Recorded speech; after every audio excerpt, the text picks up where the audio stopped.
Salah satu pesawat yang dia curi adalah Cessna 182 yang bernilai lebih dari 150.000 dolar. Dia ini diduga menggunakan komputer dari kartu kredit pemilik rumah atau kabin ya untuk memesan kacamata night vision seharga 6.500 dolar untuk mengelabui polisi. Diduga-duga dia ini belajar naik pesawat kecil dari bermain game komputer simulator penerbangan. Hai guys, assalamualaikum warahmatullahi wabarakatuh. Terima kasih sudah klik video ini dan apa kabar kalian semua? Semoga kalian selalu sehat dan semangat terus seperti biasa. Dan untuk kalian yang baru pertama kali lihat channel YouTube ini, selamat datang. Jangan lupa like video ini kalau kalian suka dan subscribe juga channel ini supaya nggak ketinggalan video-video terbaru. Oke guys, jadi hari ini kita bakal ngebahas tentang anak yang nakalnya nggak karuan. Sampai-sampai dia jadi buronan FBI. Mungkin kalian belum terlalu familiar ya sama namanya. Kira-kira kalian tahu nggak kalau dia itu kenakalannya udah sampai nyuri pesawat, udah bukan nyuri mobil lagi, dan juga bisa naikin pesawat itu dari video game. Mau tahu kisah lengkapnya tanpa berlama-lama? Yuk kita langsung ke ceritanya.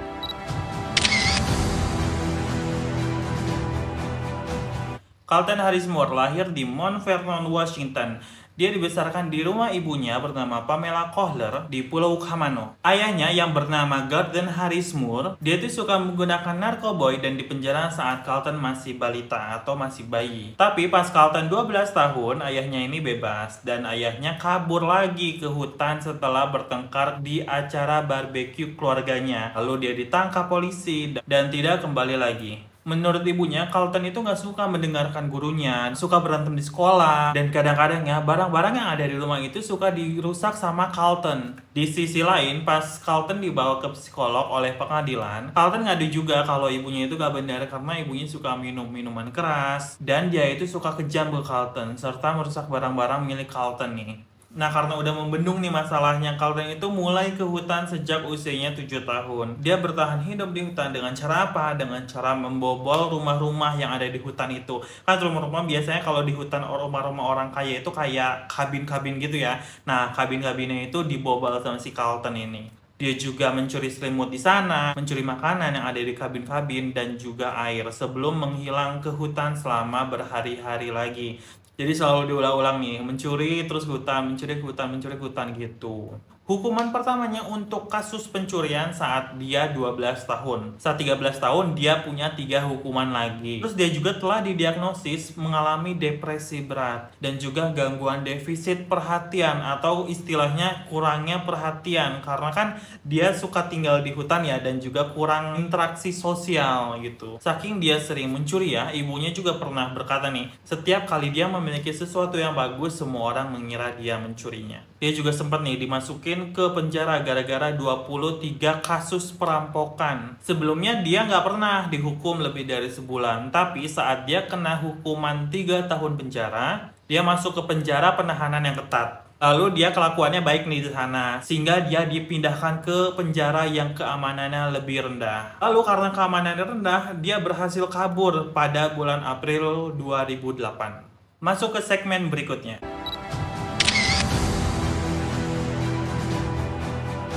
Carlton dicurigai bertanggung jawab atas sekitar 100 pencurian di Washington, Idaho, dan Kanada. Nah, berarti dia benar-benar bertanggung jawab atas 23 per 100 kasus perampokannya. Karena kan 100 ini masih dicurigain ya guys. Barang-barang yang dia curi termasuk sepeda, mobil, pesawat kecil, dan juga speedboat. Diduga-duga dia ini belajar naik pesawat kecil dari membaca manual pesawat terbang, buku panduan, menonton DVD, cara menerbangkan pesawat terbang kecil, dan sebagai pelengkap dia juga bermain game komputer simulator penerbangan. Nah, dari semua itu dia makanya mahir nih untuk mengendarai pesawat kecil. Salah satu pesawat yang dia curi adalah Cessna 182 milik penyiar radio KZOK FM bernama Bob Rivers yang bernilai lebih dari 150.000 dolar. Kenapa bisa diketahui? Karena pesawat itu ditemukan di lokasi kecelakaan di Yakama Indian Reservation. Meski pesawat itu udah rusak parah, pesawat tersebut dibangun kembali dan kini berada di Florida. Menurut sheriff setempat, saat Carlton menyelinap ke rumah-rumah atau kabin-kabin orang kaya, dia itu sebenarnya cuma ingin berendam di pemandian air panas atau mencuri es krim di kulkas. Jadi kayak untuk bertahan hidup aja gitu. Jadi suatu ketika dia ini diduga menggunakan komputer dari kartu kredit pemilik rumah atau kabin ya untuk memesan palu gada dan sepasang kacamata night vision untuk mengelabui polisi. Night vision itu seharga $6.500 dan pada tanggal 30 Mei 2010 polisi menemukan sebuah catatan tulisan tangan dan uang sebesar $100 di sebuah klinik hewan di Raymond, Washington. Nah, di catatan itu berbunyi, "Aku punya cash atau uang tunai tambahan, tolong gunakan uang ini untuk perawatan hewan." Nah, jadi di surat itu ada stripnya nih. Strip dari siapa kan? Dari Carlton Harris Moore. Pada akhir Juni 2010, Carlton mencuri kendaraan hingga ke Illinois. Dia melewati Idaho, South Dakota, Nebraska, Iowa, dan sampai ke Illinois. Polisi menemukan sebuah Toyota Sequoia putih tahun 2008 di Norfolk, Nebraska yang dilaporkan dicuri di Yankton, South Dakota. Dan pada hari yang sama, beberapa perampokan dilaporkan terjadi di Bandara Carl Stephan Memorial. Di situ kasus pencurian untuk SUV. Nah, menurut polisi siapa lagi kan kalau bukan Carlton? Terus dia juga mencuri truk di kota Ottumwa, Iowa, yang kemudian ditemukan di kota Dallas, Illinois. Terus pada tanggal 4 Juli 2010, sebuah pesawat kecil Cessna 400 dilaporkan dicuri dari Bandara Bloomington, Indiana. Jadi ini pesawat kecil kedua Carlton ya yang dicuri. Pesawat tersebut jatuh di perairan pantai Great Abaco Island di Bahama. Jadi Bahama itu dekat Miami ya. Dia udah termasuk Pulau Karibia. Gak lama setelah itu ada beberapa pembobolan lagi nih yang dilaporkan terjadi di pulau tersebut atau Great Abaco Island. Lalu pada 6 Juli 2010, sebuah dakwaan dikeluarkan oleh seorang hakim federal dari Pengadilan Distrik AS di Washington Barat. Yang tadinya dakwaan ini itu dari Desember 2009. Dakwaan ini menunjuk kalau Carlton bertanggung jawab atas tuduhan pencurian pesawat terbang antar negara bagian yang terkait dengan pesawat yang dicuri dari Bonners Ferry di Idaho yang jatuh di luar Granite Falls, Washington. Nah, pada saat itu Carlton itu kan lagi mencuri pesawat keduanya. Jadi sekalian aja kan didakwa atas dua tuduhan pencurian pesawat. Lalu FBI juga memberikan hadiah sebesar $10.000 untuk informasi apapun tentang Carlton. Lanjut ke segmen penangkapan Carlton.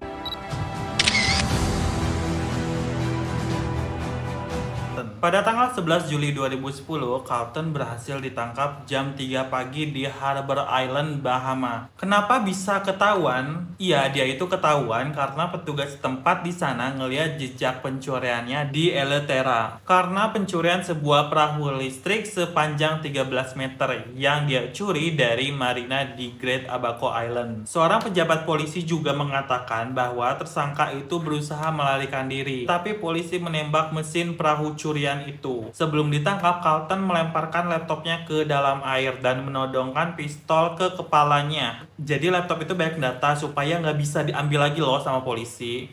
Terus juga dia menodongkan ke kepalanya supaya polisi nggak bisa nangkap dia hidup-hidup. Tapi polisi berhasil membujuknya supaya nggak menghilangkan nyawanya sendiri. Semua rencananya ke depan dia bilangin ke polisi nih kalau dia itu berniat pergi ke Kuba untuk membuat pihak berwenang nggak bisa nemuin dia atau jejaknya gitu. Lalu dari sana menuju ke Pulau Turks dan Caicos. Terus ibunya berharap kalau dia akan melarikan diri ke negara yang tidak memiliki perjanjian ekstradisi dengan Amerika Serikat. Ya namanya ibu ya tetap sayang ke anaknya. Terus pada bulan Maret 2011, agen khusus FBI Fred Gott menepati janjinya untuk yang memberikan informasi terhadap Carlton. Uang hadiah sebesar $10.000 dibayarkan kepada orang-orang yang langsung terlibat terhadap penangkapan Carlton, dibagi rata ke 6 orang yang memberitahu keberadaannya. Carlton kini udah ditangkap dan lanjut ke segmen persidangan Carlton.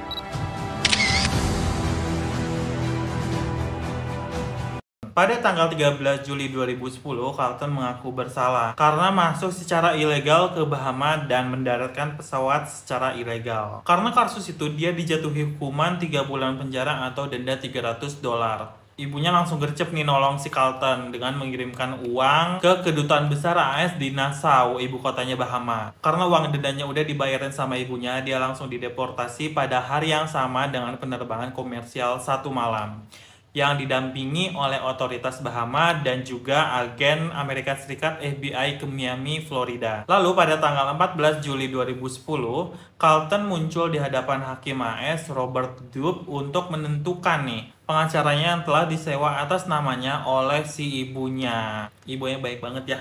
Dalam sidang pada 16 Juli 2010 di Pengadilan Distrik AS untuk Florida Selatan, Hakim Robert Dube memutuskan bahwa Carlton ini akan dikirim ke negara bagian Washington untuk menghadapi dakwaan di sana terlebih dahulu.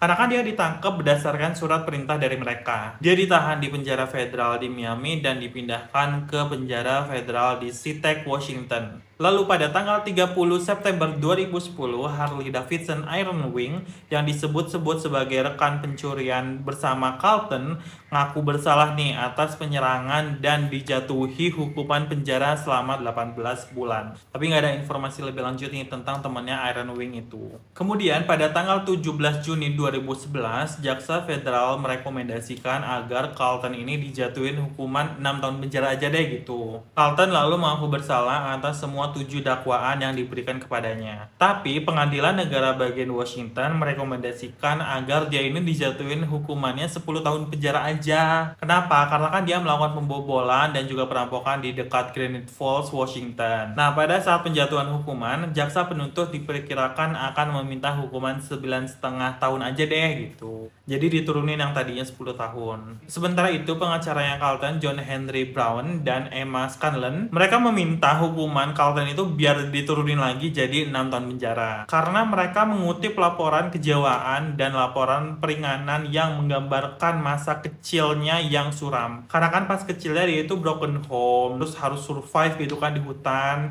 dan juga sempat ke psikolog juga. Jadi dirasa Carlton ini unstable. Jadi bisa diturunin masa hukuman penjaranya. Lalu pada tanggal 16 Desember 2011, Carlton ini dijatuhi hukuman di pengadilan Island County lebih dari 7 tahun penjara. Hakim pengadilan tinggi bernama Vicky Churchill, dia menyatakan kasus ini adalah sebuah tragedi dalam banyak hal. Jadi ini tuh kompleks, tetapi ini adalah kemenangan jiwa manusia dalam hal lain. Dia mengajak semua orang supaya membayangkan nih masa kecilnya Carlton sebagai masa tanpa harapan yang mematikan pikiran. Terus Hakim Vicky juga menyatakan bahwa Carlton ini itu benar-benar udah menyesali kejahatannya. Carlton juga mengatakan bahwa dia berencana untuk menghabiskan waktunya di penjara itu untuk belajar, supaya bisa menyiapkan pendaftarannya ke perguruan tinggi untuk mendapatkan gelar di bidang teknik penerbangan. Jadi dia beneran mau jadi pilot dan juga mendapatkan sertifikat resmi. Selanjutnya pada tanggal 27 Januari 2012, Hakim Richard Jones dari Pengadilan Distrik Federal di Seattle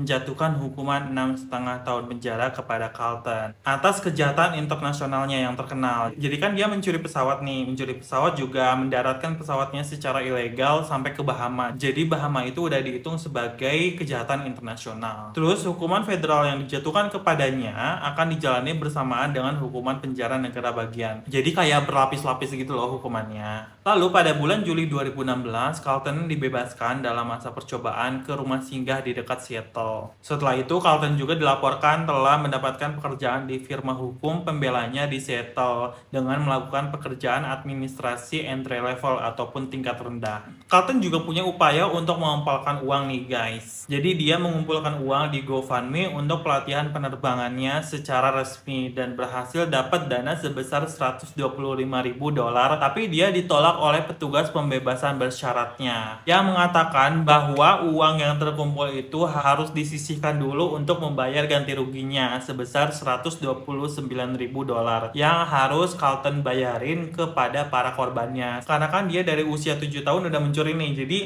dosa-dosanya sebelumnya itu harus dibayarin dulu nih, semua barang curiannya itu. Nah, berikutnya kita lanjut ke segmen film tentang Carlton.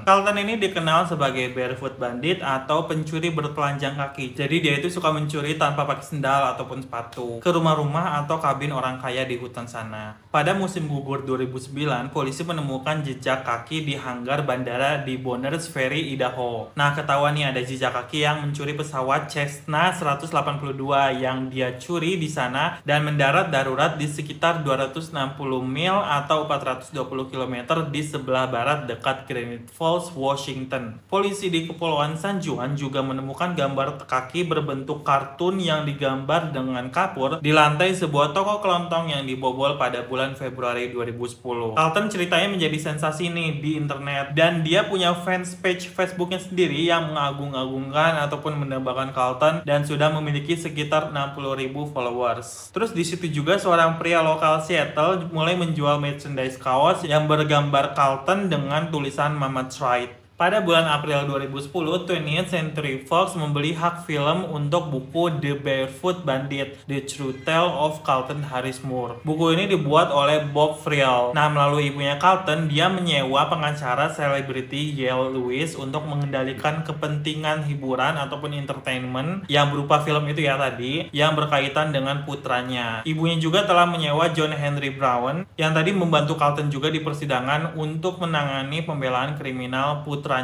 Dengan menyetujui kesepakatan pembelaan, Carlton ini tidak mendapatkan keuntungan dari penjualan hak penerbitan atas ceritanya di film tersebut, supaya bisa menjadi inspirasi dan dapat hak pembelaannya pada persidangan. Jadi dia merelakan gak dapat upeti nih ataupun royalti supaya karya film itu tuh bisa menjadi alat di pembelaannya di persidangan. Lalu ada film dokumenter keduanya, The Barefoot Bandit, yang tayang pada 7 November 2014. Film ini dibuat oleh Carly Bodmer. Film ini mengeksplorasi masa kecil dan waktu yang dihabiskan Carlton untuk menghindari hukum. Dari tokoh Pamela Kohler atau ibunya Carlton, ada juga FBI, ada pengacara John Henry Brown, dan berbagai tokoh penting lainnya dari kampung halaman Carlton hingga ke Bahama. Semuanya menjadi benang merah terhadap alasan mengapa dia melakukan kasus pencurian atau perampokan dan menjadi Barefoot Bandit. Lalu ada sebuah film dokumenter ketiganya dari Kanada tahun 2014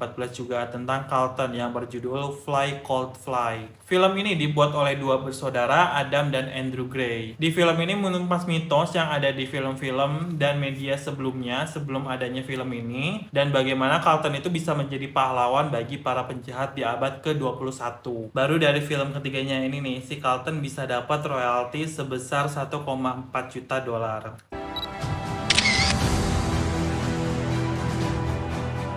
Sejak saat itu, dia fokus melanjutkan hidupnya dengan low-key dan dia mau meninggalkan jejaknya sebagai The Barefoot Bandit. Jadi dia nggak mau diingat-ingat lagi sebagai The Barefoot Bandit, guys. Dia juga pernah mengisi jadi speaker di Kiro Radio untuk menceritakan hidupnya. Sekarang dia mulai membangun ulang kehidupannya untuk menjadi yang lebih baik.